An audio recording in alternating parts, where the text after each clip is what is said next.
Integer মানে পূর্ণ সংখ্যা -ইনফিনিটি থেকে +ইনফিনিটি পর্যন্ত সকল পূর্ণ সংখ্যাগুলাই আমরা ইন্টিজার হিসেবে ধরি, জিরো আছে।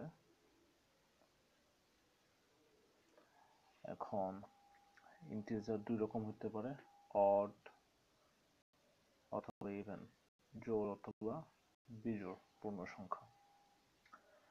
ইভেন কোনগুলা? দুই দ্বারা যেগুলা বিভাজ্য হবে বা যে সকল নাম্বার দুইয়ের কোনো না কোনো মাল্টিপল, টুয়াইস n, যেখানে n হচ্ছে পূর্ণ সংখ্যা। সো টুয়াইস n ভাবে যদি আমরা কোনো সংখ্যাকে প্রকাশ করতে পারি বা কোনো সংখ্যা যদি দুই দ্বারা বিভাজ্য হয়, সেটা হচ্ছে ইভেন। এটা জোড় হোক বিজোড় হোক, -2 ইভেন, +2 ইভেন, 0 ইভেন। কারণ এই যে n এর মান 0 বসালে আমরা টুয়াইস n কি পাবো? 0 পাবো। 0 একটা ইভেন নাম্বার। আর অড কি? টুয়াইস n -1 দ্বারা আমরা অড সংখ্যাকে প্রকাশ করতে পারি, বা যেগুলো ইভেন না সেগুলোই অড। যাই হোক, n এর মান যদি আমরা 0 বসাই, এটা কি পাবো? -1।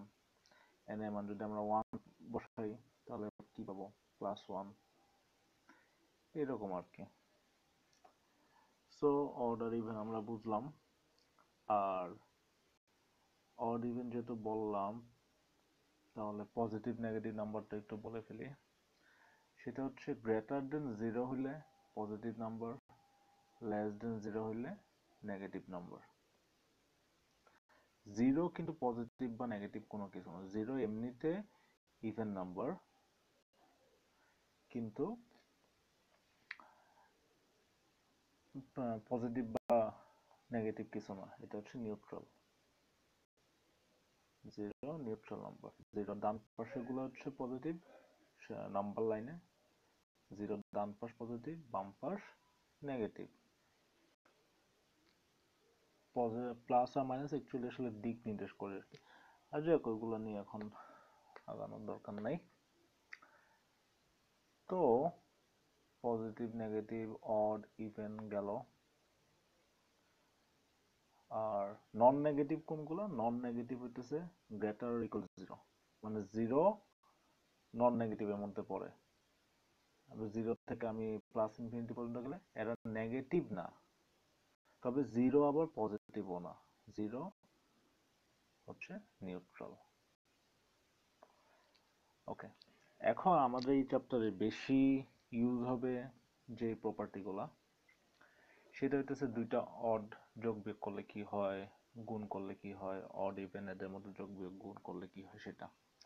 তো অড আর অড যদি আমরা যোগ করি, আমরা পাবো ইভেন। আবার একই রকম ইভেন আর ইভেন যদি আমরা যোগ করি, আমরা পাবো ইভেন। আর যদি উল্টা যোগ হয়, উল্টা যোগ বলতে মিন করতে যাচ্ছে যে দোনোটা সেম না। এখানে যেমন অড যোগ করছি, ইভেন ইভেন যোগ করছি, সেম জিনিস যোগ করছি, সেম জিনিস না করে যদি ভিন্ন জিনিস যোগ করি, অড আর ইভেন অথবা ইভেন আর অড, তখন আমরা পাবো হচ্ছে যোগফল পাবো অড। এটা মুখস্থ করার কোনো কিছু না, এটা জাস্ট এক্সাম্পল, যে কোনো একটা এক্সাম্পল চেক করলেই হলো যে ইভেন ইভেন 2 আর 2 যোগ করতেছি বা 2 আর 4 যোগ করতেছি, যে কোনো দুইটা ইভেন নাম্বার যোগ করলে যোগফল সবসময় ইভেনই আসবে। যে কোনো দুইটা অড নাম্বার যদি আমরা যোগ করি, যোগফল ইভেনই আসবে। ঠিক আছে? কিন্তু আমরা যদি একটা ইভেন আর একটা অড যোগ করি বা একটা অড আর একটা ইভেন যোগ করি, যোগফল সবসময় আসবে অড। তাহলে আমরা কি বুঝলাম? এবং এটা বিয়োগের ক্ষেত্রে সত্যি। দুইটা অড আমরা যোগ বিয়োগ করলে যোগফল সবসময় ইভেন আসবে, পজিটিভ ইভেন নেগেটিভ ইভেন যেটাই হোক আসবে। আর দুইটা ইভেন আমরা যোগ বিয়োগ করলে ইভেন নিব। আর অপোজিট যদি যোগ বিয়োগ করি, অড যোগ ইভেন বা অড মাইনাস ইভেন, আমরা পাবো অড।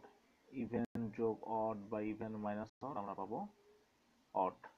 পজিটিভ না নেগেটিভ আসবে সেটাতে এটার ভ্যালুগুলোর উপর ডিপেন্ড করবে। পজিটিভ নেগেটিভের সাথে কিন্তু অড ইভেনের সম্পর্ক নাই। অড ইভেন এক জিনিস, পজিটিভ নেগেটিভ আরেক জিনিস, ঠিক আছে? -3 অড, +3 ও অড, -2 ইভেন, +2 ও ইভেন। আর কি বলছিলাম, 0 হচ্ছে ইভেন নাম্বার, তবে 0 পজিটিভ নেগেটিভ কিছু না, 0 হচ্ছে নিউট্রাল। ওকে, এবার যোগ গেল, এবার আমরা আসি গুণ। তো আমরা দেখছিলাম অড আমরা শুধুমাত্র একভাবে পাইতে পারি যোগ বিয়োগের সময়, সেটা হচ্ছে কি অপোজিট যদি যোগ বিয়োগ করি। আর ইভেন পাইতে পারি দুইভাবে, দুইটা ইভেন যোগ করলে আমি ইভেন পাবো, দুইটা অড যোগ করলে আমি অড পাবো, ইভেন পাবো। গুণের সময় আমরা শুধুমাত্র একভাবেই অড পাইতে পারি, সেটা হচ্ছে দুইটা অড যদি আমি গুণ করি তাহলে পাবো অড। আর এমনিতে ইভেন আর অড গুণ করলেও হবে ইভেন, আর ইভেন আর ইভেন গুণ করলেও হবে ইভেন। আমরা পরীক্ষা করে দেখি। 3 আর 5 দুইটা অড গুণ করছি 15। 2 আর 3 ইভেন অড গুণ করলাম ইভেন। 2 আর 4 দুইটা ইভেন গুণ করলাম ইভেন। ওকে ওকে, এখন হচ্ছে কনজিকিউটিভ নাম্বারস। কনজিকিউটিভ নাম্বারস কি জিনিস? পরপর নাম্বারগুলো 1 2 3 4 5, বা -3 -2 -1 0 1 2 3, এরকম এগুলো হচ্ছে কনজিকিউটিভ নাম্বার, পরপর সংখ্যা। কনজিকিউটিভ অড কি জিনিস? মানে পরপর অড, 1 3 5 7। Consecutive even 2 4 6। এই মাইনাস গুলো লিখতেছি না, তার মানে যে মাইনাস হবে না ব্যাপারটা তা না। -3 -1 এরকম, 0 -1 0 2 4 6, এগুলো কনজিকিউটিভ অড, এগুলো কনজিকিউটিভ ইভেন। এখন কনজিকিউটিভ অড, সরি, কনজিকিউটিভ নাম্বারের ক্ষেত্রে একটা জিনিস আমরা জেনে রাখতে পারি, সেটা হচ্ছে কনজিকিউটিভ নাম্বারে মিডিয়ান আর মিন হচ্ছে সমান। মিন মানে হচ্ছে অ্যাভারেজ।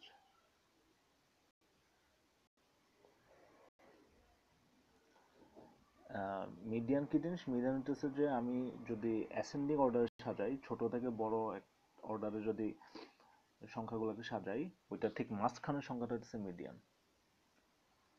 আর এভারেজ তো আমরা জানি গড়। তো এই যে আমি 1 2 3 4 5, এটা কি অ্যাসেন্ডিং অর্ডারে সাজানো, ছোট থেকে বড় গেছে। এখন এটি ঠিক মাঝখানের সংখ্যাটা কোনটা? 3, সো এটা হচ্ছে মিডিয়ান। মাঝখানের সংখ্যা বের করছি, সো এটা মিডিয়ান। এখন আমি হিসাব না করি, মানে গড় আমরা যেভাবে হিসাব করি সেটা হিসাব না করি, আমি বলে দিতেছি কি এই এই সেটের মধ্যে এইটাই হবে মিন বা গড়। মিন মানে এভারেজ আর কি। আমরা চেক করে দেখি, 2 আর 1 যোগ করলে 3, 3 আর 1 যোগ করলে 3 আর 3 6, 6 আর 4 10, 10 আর 5 15। এই যে সবগুলো নাম্বার যোগ করে আমি পেলাম 15। নাম্বার আছে কয়টা? নাম্বার আছে 5টা। ভাগ করলাম 3। এভাবে আমরা এভারেজ বের করি না? এভারেজ যদি আমরা আরো ইজি ভাবে করব, সেগুলো পরে ব্যাপার। ইউজুয়ালি নরমালি আমরা এইভাবে এভারেজ বের করি, sum divided by number of items. তাহলে 15/5 is 3। So median is equal to mean. Average কখন? কনজিকিউটিভ নাম্বারের ক্ষেত্রে। কনজিকিউটিভ নাম্বার বা সমান গ্যাপ আছে, যেটাকে আমরা এরিথমেটিক প্রোগ্রেশন বা বাংলায় বলি সমান্তর ধারা।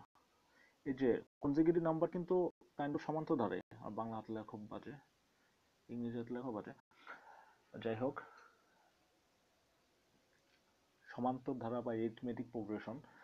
এই যে 1 2 3, এটা একটা সমান্তর ধারা, প্রত্যেকের মাঝখানে এক gap. Consecutive odd 1 3 5, consecutive even 2 4 6, এই যে মাঝখানে দুই গ্যাপ। সো এটা কিন্তু এরিথমেটিক প্রোগ্রেশন, সমান্তর ধারা। এখন যে কোনো সমান্তর ধারা, এটা কনজিকিউটিভ নাম্বার হোক বা যে কোনো সমান্তর ধারা হোক, সেখানে কি হবে? মিডিয়ান আর মিন সমান। এই যে আমি একটা 10 15 20, এটা একটা সমান্তর ধারা, প্রত্যেকের মাঝখানে গ্যাপ 5। এখন এই যে এই সেটে মিডিয়ান এটা না, এটা হচ্ছে মিডিয়ান, মাঝখানে নাম্বার। সো মিনও এটাই হবে। আমরা চেক করে দেখি, যোগ করি। 20 আর 10 30, 30 আর 15 45, 45 ডিভাইড বাই 3টা আইটেম 3 ইজ ইকুয়াল টু 15। এই যে মিন। সো আশা করি এটা ক্লিয়ার। তো এইবার এই চ্যাপ্টারে আমরা ম্যাথগুলা করি, সবগুলা ম্যাথ ইনশাল্লাহ এই যতটুকু আমরা দেখলাম এর মধ্যেই হয়ে যাবে।